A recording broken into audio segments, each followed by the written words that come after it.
بسم الله الرحمن الرحيم. ياسين والقرآن الحكيم إنك لمن المرسلين على صراط مستقيم تنزيل العزيز الرحيم لتنذر قوما ما أنذر آباؤهم فهم غافلون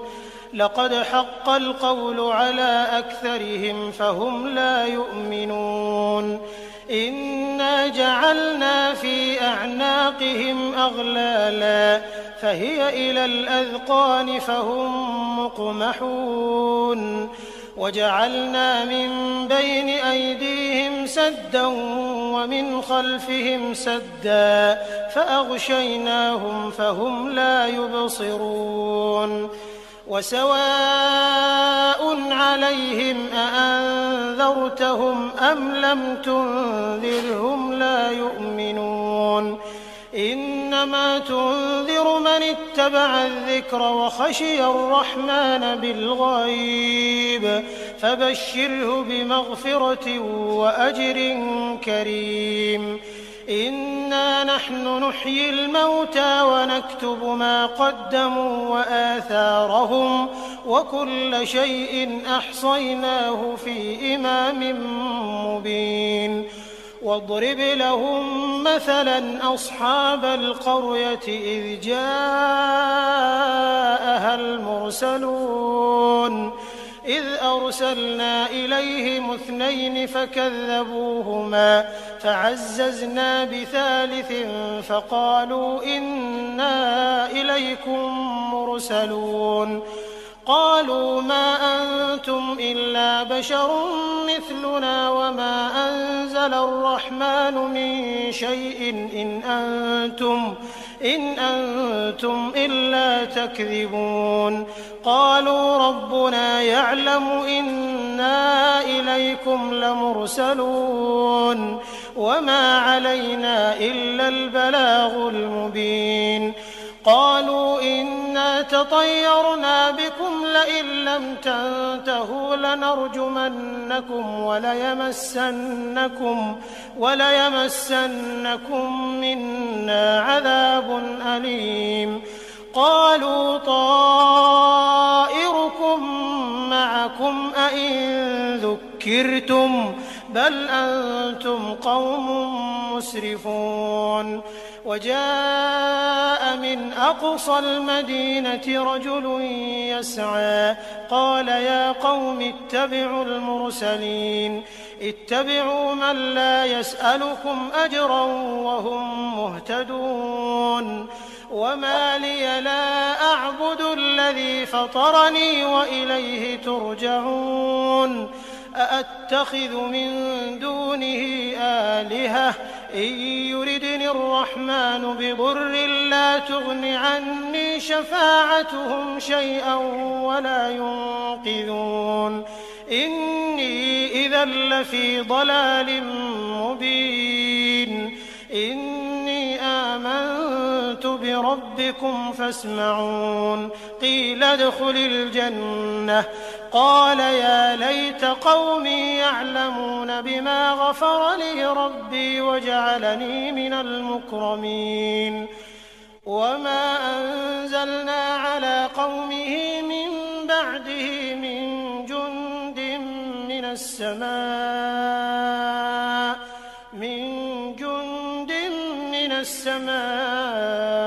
وما كنا منزلين إن كانت إلا صيحة واحدة فإذا هم خامدون يا حسرة على العباد ما يأتيهم من رسول إلا كانوا به يستهزئون ألم يروا كم أهلكنا قبلهم من القرون أنهم إليهم لا يرجعون وإن كل لما جميع لدينا محضرون وآية لهم الأرض الميتة أحييناها فأخرجنا منها حبا فمنه يأكلون وجعلنا فيها جنات من نخيل وأعناب وفجرنا فيها من العيون ليأكلوا من ثمره وما عملته أيديهم أفلا يشكرون سبحان الذي خلق الأزواج كلها مما تنبت الأرض ومن أنفسهم ومما لا يعلمون وآية لهم الليل نسلخ منه النهار فإذا هم مظلمون والشمس تجري لمستقر لها ذلك تقدير العزيز العليم والقمر قدرناه منازل حتى عاد كالعرجون القديم لا الشمس ينبغي لها أن تدرك القمر ولا الليل سابق النهار وكل في فلك يسبحون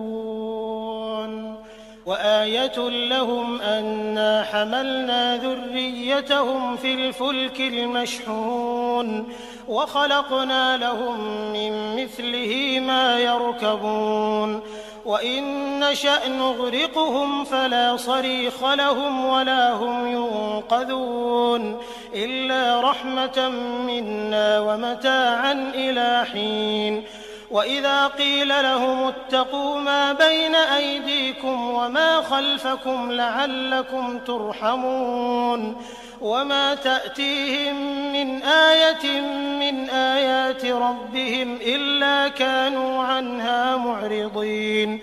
وإذا قيل لهم أنفقوا مما رزقكم الله قال الذين كفروا للذين آمنوا أنطعم من لو يشاء الله أطعمه إن أنتم إلا في ضلال مبين ويقولون متى هذا الوعد إن كنتم صادقين ما ينظرون إلا صيحة واحدة تأخذهم وهم يخصمون فلا يستطيعون توصية ولا إلى أهلهم يرجعون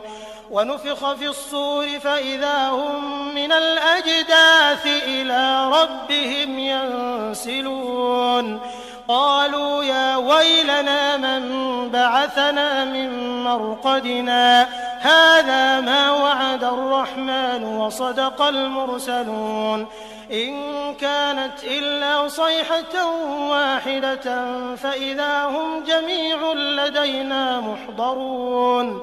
فاليوم لا تظلم نفس شيئا ولا تجزون إلا ما كنتم تعملون إن أصحاب الجنة اليوم في شغل فاكهون هم وأزواجهم في ظلال على الأرائك متكئون لهم فيها فاكهة ولهم ما يدعون سلام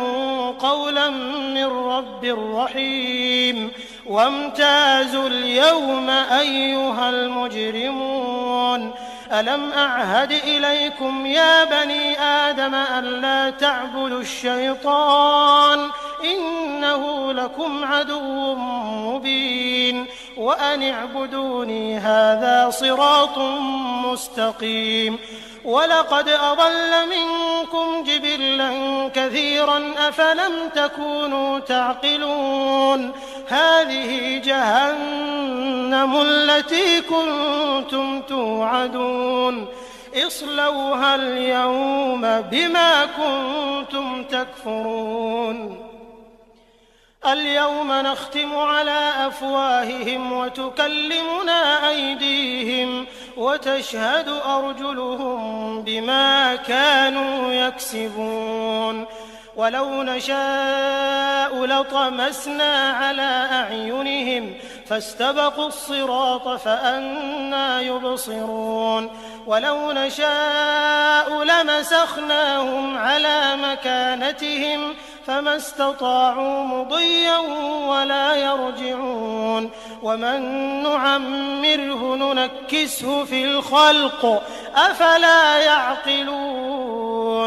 وما علمناه الشعر وما ينبغي له إن هو إلا ذكر وقرآن مبين لينذر من كان حيا ويحق القول على الكافرين أولم يروا أنا خلقنا لهم مما عملت أيدينا أنعاما فهم لها مالكون وذللناها لهم فمنها ركوبهم ومنها يأكلون ولهم فيها منافع ومشارب أفلا يشكرون واتخذوا من دون الله آلهة لعلهم ينصرون لا يستطيعون نصرهم وهم لهم جند محضرون فلا يحزنك قولهم إنا نعلم ما يسرون وما يعلنون أولم ير الإنسان أنا خلقناه من نطفة فإذا هو خصيم مبين وضرب لنا مثلا ونسي خلقه قال من يحيي العظام وهي رميم قل يحييها الذي أنشأها أول مرة وهو بكل خلق عليم الذي جعل لكم من الشجر الأخضر نارا فإذا أنتم منه توقدون أوليس الذي خلق السماوات والأرض بقادر على أن يخلق مثلهم بلى وهو الخلاق العليم إنما أمره إذا أراد شيئا أن يقول له كن فيكون فسبحان الذي بيده ملكوت كل شيء وإليه ترجعون بسم الله الرحمن الرحيم الرحمن علم القرآن خلق الإنسان علمه البيان الشمس والقمر بحسبان والنجم والشجر يسجدان والسماء رفعها ووضع الميزان ألا تطغوا في الميزان وأقيموا الوزن بالقسط ولا تخسروا الميزان والأرض وضعها للأنام فيها فاكهة والنخل ذات الأكمام والحب ذو العصف والريحان فبأي آلاء ربكما تكذبان خلق الإنسان من صلصال كالفخار وخلق الجان من مارج من نار فبأي آلاء ربكما تكذبان رب المشرقين ورب المغربين فبأي آلاء ربكما تكذبان مرج البحرين يلتقيان بينهما برزخ لا يبغيان فبأي آلاء ربكما تكذبان يخرج منهما اللؤلؤ والمرجان فبأي آلاء ربكما تكذبان وله الجوار المنشآت في البحر كالأعلام فبأي آلاء ربكما تكذبان كل من عليها فان ويبقى وجه ربك ذو الجلال والإكرام والإكرام فبأي آلاء ربكما تكذبان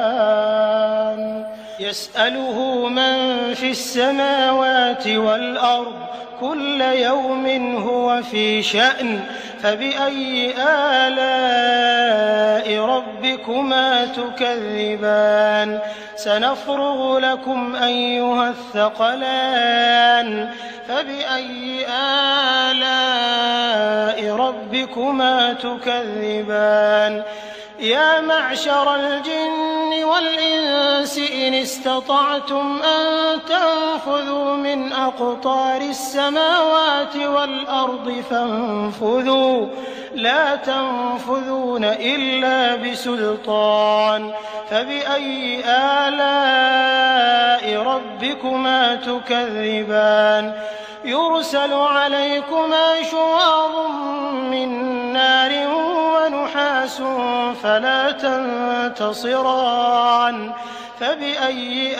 آلاء ربكما تكذبان فإذا انشقت السماء فكانت وردة كالدهان فبأي آلاء ربكما تكذبان فيومئذ لا يسأل عن ذنبه إنس ولا جان فبأي آلاء ربكما تكذبان يعرف المجرمون بسيماهم فيؤخذ بالنواصي والأقدام فبأي آلاء ربكما تكذبان هذه جهنم التي يكذب بها المجرمون يطوفون بينها وبين حميم آن فبأي آلاء ربكما تكذبان ولمن خاف مقام ربه جنتان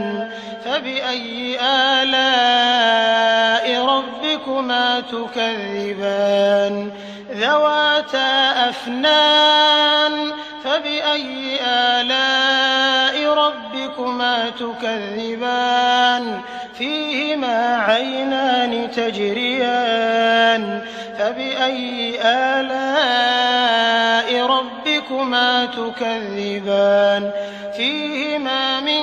كل فاكهة زوجان فبأي آلاء ربكما تكذبان متكئين على فرش بطائنها من استبرق وجنى الجنتين دان فبأي آلاء ربكما تكذبان فيهن قاصرات الطرف لم يطمثهن إنس قبلهم ولا جان فبأي آلاء ربكما تكذبان كأنهن الياقوت والمرجان فبأي آلاء ربكما تكذبان هل جزاء الإحسان إلا الإحسان فبأي آلاء ربكما تكذبان ومن دونهما جنتان فبأي آلاء ربكما تكذبان مدهامتان فبأي آلاء ربكما تكذبان فيهما عينان نضاختان فبأي آلاء ربكما ربكما تكذبان فيهما فاكهة ونخل ورمان فبأي آلاء ربكما تكذبان فيهن خيرات حسان فبأي آلاء ربكما تكذبان حور مقصورات في الخيام فبأي آلاء ربكما تكذبان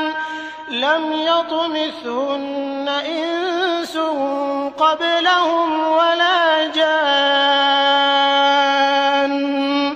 فبأي آلاء ربكما تكذبان متكئين على رفرف خضر وعبقري حسان فبأي آلاء ربكما تكذبان تبارك اسم ربك ذي الجلال والإكرام. بسم الله الرحمن الرحيم. ياسين والقرآن الحكيم إنك لمن المرسلين على صراط مستقيم تنزيل العزيز الرحيم لتنذر قوما ما أنذر آباؤهم فهم غافلون لقد حق القول على أكثرهم فهم لا يؤمنون إنا جعلنا في أعناقهم أغلالا فهي إلى الأذقان فهم مقمحون وجعلنا من بين أيديهم سدا ومن خلفهم سدا فأغشيناهم فهم لا يبصرون وسواء عليهم أأنذرتهم أم لم تنذرهم لا يؤمنون إنما تنذر من اتبع الذكر وخشي الرحمن بالغيب فبشره بمغفرة وأجر كريم إنا نحن نحيي الموتى ونكتب ما قدموا وآثارهم وكل شيء أحصيناه في إمام مبين واضرب لهم مثلا أصحاب القرية إذ جاءها المرسلون إذ أرسلنا إليهم 2 فكذبوهما فعززنا بثالث فقالوا إنا إليكم مرسلون قالوا ما أنتم إلا بشر مثلنا وما أنزل الرحمن من شيء إن أنتم إلا تكذبون قالوا ربنا يعلم إنا إليكم لمرسلون وما علينا إلا البلاغ المبين قالوا إنا تطيرنا بكم لئن لم تنتهوا لنرجمنكم وليمسنكم منا عذاب أليم قالوا طائركم معكم أئن ذكرتم بل أنتم قوم مسرفون وجاء من أقصى المدينة رجل يسعى قال يا قوم اتبعوا المرسلين اتبعوا من لا يسألكم أجرا وهم مهتدون وما لي لا أعبد الذي فطرني وإليه ترجعون أأتخذ من دونه آلهة إن يردني الرحمن بضر لا تغن عني شفاعتهم شيئا ولا ينقذون إني إذا لفي ضلال مبين ربكم فاسمعون قيل ادخل الجنة قال يا ليت قومي يعلمون بما غفر لي ربي وجعلني من المكرمين وما أنزلنا على قومه من بعده من جند من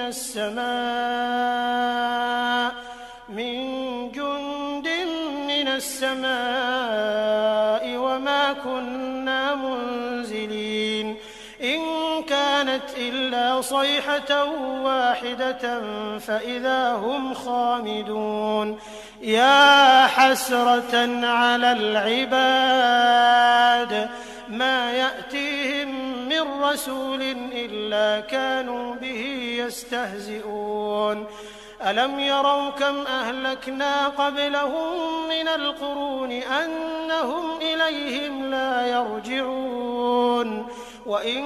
كل لما جميع لدينا محضرون وآية لهم الأرض الميتة أحييناها وأخرجنا منها حبا فمنه يأكلون وجعلنا فيها جنات من نخيل وأعناب وفجرنا فيها من العيون ليأكلوا من ثمره وما عملته أيديهم أفلا يشكرون سبحان الذي خلق الأزواج كلها مما تنبت الأرض ومن أنفسهم ومما لا يعلمون وآية لهم الليل نسلخ منه النهار فإذا هم مظلمون والشمس تجري لمستقر لها ذلك تقدير العزيز العليم والقمر قدرناه منازل حتى عاد كالعرجون القديم لا الشمس ينبغي لها أن تدرك القمر ولا الليل سابق النهار وكل في فلك يسبحون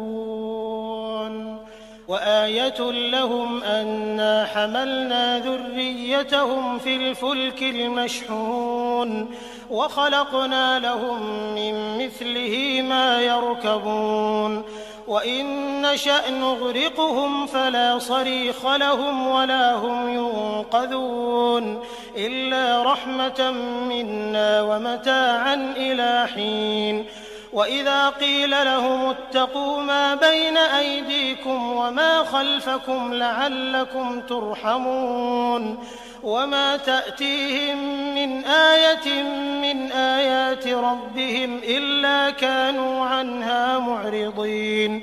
وإذا قيل لهم أنفقوا مما رزقكم الله قال الذين كفروا للذين آمنوا أنطعم من لو يشاء الله أطعمه إن أنتم إلا في ضلال مبين ويقولون متى هذا الوعد إن كنتم صادقين ما ينظرون إلا صيحة واحدة تأخذهم وهم يخصمون فلا يستطيعون توصية ولا إلى أهلهم يرجعون ونفخ في الصور فإذا هم من الأجداث إلى ربهم ينسلون قالوا يا ويلنا من بعثنا من مرقدنا هذا ما وعد الرحمن وصدق المرسلون إن كانت إلا صيحة واحدة فإذا هم جميع لدينا محضرون فاليوم لا تظلم نفس شيئا ولا تجزون إلا ما كنتم تعملون إن أصحاب الجنة اليوم في شغل فاكهون هم وأزواجهم في ظلال على الأرائك متكئون لهم فيها فاكهة ولهم ما يدعون سلام قولا من رب رحيم وامتازوا اليوم أيها المجرمون ألم أعهد إليكم يا بني آدم ألا تعبدوا الشيطان إنه لكم عدو مبين وأن اعبدوني هذا صراط مستقيم ولقد أضل منكم جبلا كثيرا أفلم تكونوا تعقلون هذه جهنم التي كنتم توعدون اصلوها اليوم بما كنتم تكفرون اليوم نختم على أفواههم وتكلمنا أيديهم وتشهد أرجلهم بما كانوا يكسبون ولو نشاء لطمسنا على أعينهم فاستبقوا الصراط فأنى يبصرون ولو نشاء لمسخناهم على مكانتهم فما استطاعوا مضيا ولا يرجعون ومن نعمره ننكسه في الخلق أفلا يعقلون وما علمناه الشعر وما ينبغي له إن هو إلا ذكر وقرآن مبين لينذر من كان حيا ويحق القول على الكافرين أولم يروا أنا خلقنا لهم مما عملت أيدينا أنعاما فهم لها مالكون وذللناها لهم فمنها ركوبهم ومنها يأكلون ولهم فيها منافع ومشارب أفلا يشكرون واتخذوا من دون الله آلهة لعلهم ينصرون لا يستطيعون نصرهم وهم لهم جند محضرون فلا يحزنك قولهم إنا نعلم ما يسرون وما يعلنون أولم ير الإنسان أنا خلقناه من نطفة فإذا هو خصيم مبين وضرب لنا مثلا ونسي خلقه قال من يحيي العظام وهي رميم قل يحييها الذي أنشأها أول مرة وهو بكل خلق عليم الذي جعل لكم من الشجر الأخضر نارا فإذا أنتم منه توقدون